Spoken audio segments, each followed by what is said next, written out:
तृतीयोऽध्याय। कुमारजी आज्ञा गर्नुहुन्छ हे अगस्त्यमुनि, यो सबै कुरा तिमी संक्षेपमा सुन। त्यसपछि वीरणीका गर्भदेखि 33 कोटी कन्या जन्मे। ती कन्याहरूलाई दक्ष प्रजापति र वीरणीले स्नेह सेवा शुश्रूषा गरी पालिराखे। ती कन्या देवताहरूले कसरी विवाह गरे भनेर अगस्त्यले प्रश्न गर्दा कुमारजी आज्ञा गर्नुहुन्छ हे मुनीश्वर। स्वर्गमा देवता, ऋषि, दिक्पाल, गन्धर्व, यक्ष, नागहरू बसी सभा गरे। त्यसमा देवताहरूले भने, हाम्रा स्त्री छैनन्, स्त्री नभई घर गृहस्थी हुँदैन। एउटी दुईटी कन्याले हामीलाई हुँदैन, तसर्थ दक्ष प्रजापतिका 33 कोटी कन्या हन्, तिनैलाई मागौँ भन्ने कुरामा सबैको सहमति भयो। यो काम गर्न सक्ने योग्य व्यक्ति नारद ऋषि छन्। उनैलाई कन्यार्थी गराएर दक्ष प्रजापति कहाँ पठाउने निश्चय गरिसकी। नारदजीलाई डाक्न पठाएर सबै कुरा भनेर दक्ष प्रजापतिको घर पठाउँदा भए। ऋषिलाई प्रजापतिले आदर सत्कार गरी पूजा गरेर भोजन गराइसकेपछि सोध्नुभयो, हे ऋषिवर, कहाँबाट के काम ल्याउनु भएको हो?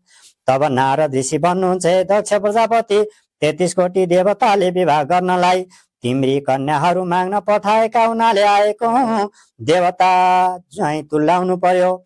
यस्तो कुरा सुनेपछि दक्ष प्रजापति भन्दछन्, हे नारद, भलो भन्यो, म धन्य रहेछु। मेरा 33 कोटी कन्या 33 कोटी देवतालाई दिए। जेठी सती देवी भने दिने छैन, किनभने मेरा छोरा छैनन्। त्यसैले सम्पत्तिको रक्षा गर्न मैले राख्नै पर्छ। अरू कन्याहरूलाई देवताहरूले भनेका दिन तिमीले जसलाई जुन जुन कन्या दिन भन्ने छौ, उही देवतालाई उही कोही कन्या दिनेछु।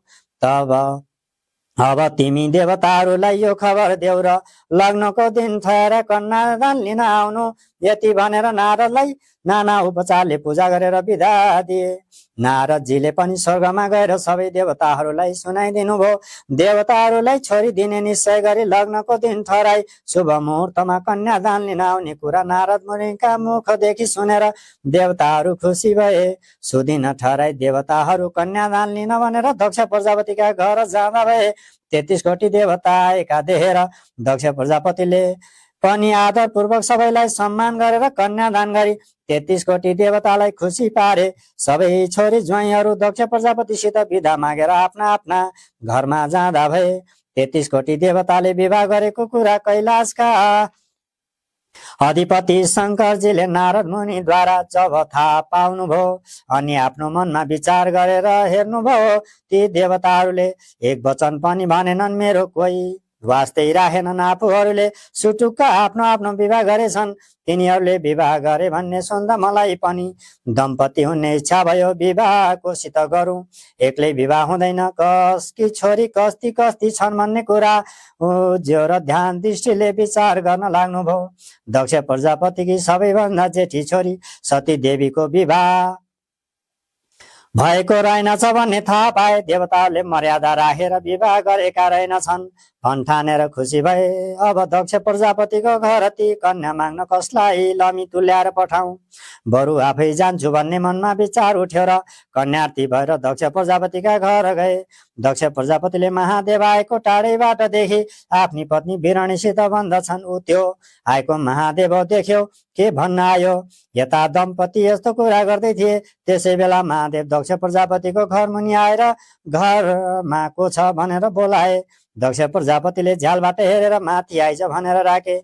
महादेव माथि पुगेपछि दक्ष प्रजापति भन्दछन्, हे महादेव, त आज मेरो घरमा किन आइस? के काम छ? यस्तो प्रश्न सुनि महादेव भन्दछन्, हे प्रजापति, तिमीले कृपा गरेर 33 कोटी देवता कन्यादान पाई खुसी भए। मेरी पनि स्त्री छैन, तसर्थ सती देवी कृपापूर्वक प्रदान गरेर मलाई पनि देवताहरूलाई जस्तै उद्धार गर। म योग्य पनि छु।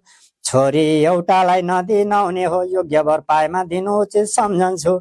महादेवले भनेका कुरा सुनेर दक्ष प्रजापति रिसले आँखा नदेख्ने जस्ता भएर भन्दछन्, हे पापिष्ट निर्लज्ज, त कस्तो भने शमशानमा बस्ने, खरानी घस्ने, विष भाङ धतुरो खाने, बाघको छाला ओढी डमरू हातमा लिने, बुढो साँढे माथि चढ्ने, नाङ्गै बस्ने दिगम्बर भूत प्रेतहरूका माझमा बस्ने देख्दै डर लाग्दो यस्तालाई कमल पत्र जस्तो नेत्र भएकी सुकुमार शरीर वाली मधुर मृद भाषिणी 32 लक्षणले युक्त भएकी छोरी कसरी तेरो यज्ञ होलिन् कुपात्रका हातमा पवित्र धन यज्ञको शुद्ध हवि कुकुरका मुखमा जस्तो यज्ञ हुँदैन त्यस्तै नै त पनि मेरो पुत्रीको यज्ञ छैनस् त मेरो घरमा बस्न लायकको पनि छैनस् एक पटकलाई मापिदिए भइगयो जाइले नै जा भनेर पाखुरामा समाई उचालेर घरबाट निकालिदिए बाहिर आएपछि नदिने भए दिन्न भने होइ जान्थ्यो अनेक थरका वचनले निन्दा गर्न पर्ने थिएन यति भनेर महादेव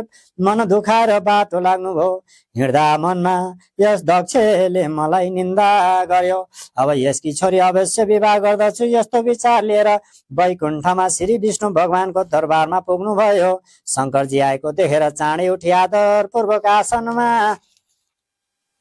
बसालेर भगवान भन्नुहुन्छ हे महादेवजी के कामले मेरो घर पवित्र गर्नुभयो यस्तो प्रश्न सुनेर महादेवले सब कुरा भने हे विष्णु मेरा स्त्री छैनन् जसका स्त्री छैनन् त्यसको घर छैन स्त्री नहुने कहिले खुसी हुँदैन अब जसो गरेर हुन्छ दक्ष कन्या सती मलाई पारिदिने उपाय गर्नु पर्यो यही कुरा भन्न आएको हुँ तब विष्णु भगवान भन्नुहुन्छ भगवान म अहिले दक्ष प्रजापतिको घर जान्छु म फर्केर नआउन्जेल हजुर यही राज होस् यो काम म अवश्य पुरा गरेर हजुरलाई शान्ति दिनेछु भन्ने मनमा छ यति भनी विष्णु दक्ष प्रजापतिको घर जानुभयो भगवान विष्णु आफ्ना घरमा आएको देखेर हर्षले गदगद हुँदै आज मेरो घर पवित्र भयो के कामले सवारी भयो मैले गर्नुपर्ने के काम छ यस्तो दक्षको कुरा सुनि विष्णु आज्ञा गर्नुहुन्छ हे दक्ष प्रजापति केही माग्न भनेर आएको हुँ तपाईले दिने भए मागौँ यस्तो कुरा सुनेर दक्ष प्रजापति भन्दछन्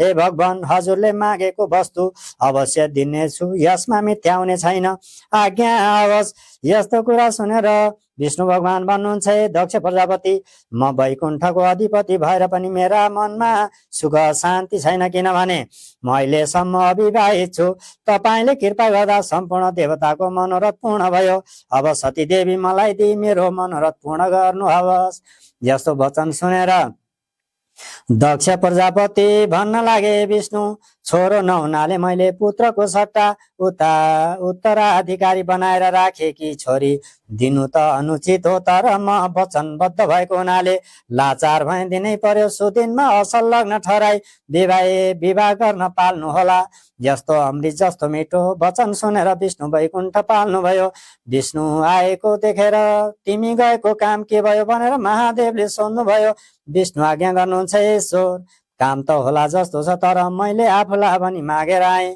अब हजुरले दक्षको कन्यादान आफूलाई दक्षले कन्यादान दिन लागेको बेलामा बुढो सन्यासीको रूप लिएर भिक्षा माग्न आउनु मलाई भिक्षा नदिई कन्यादान लिने दिने गर्यो भने लिने दिने दुवैलाई श्राप दिनेछु भन्नु अनि मैले मेरो लग्न बित्न लाग्यो आउनुहोस् एकैछिन यहाँ बस्नुहोस् कन्यादान भइसकेपछि भिक्षा मिल्छ भन्छु उसो भए चाँडै गर भनेर भनेपछि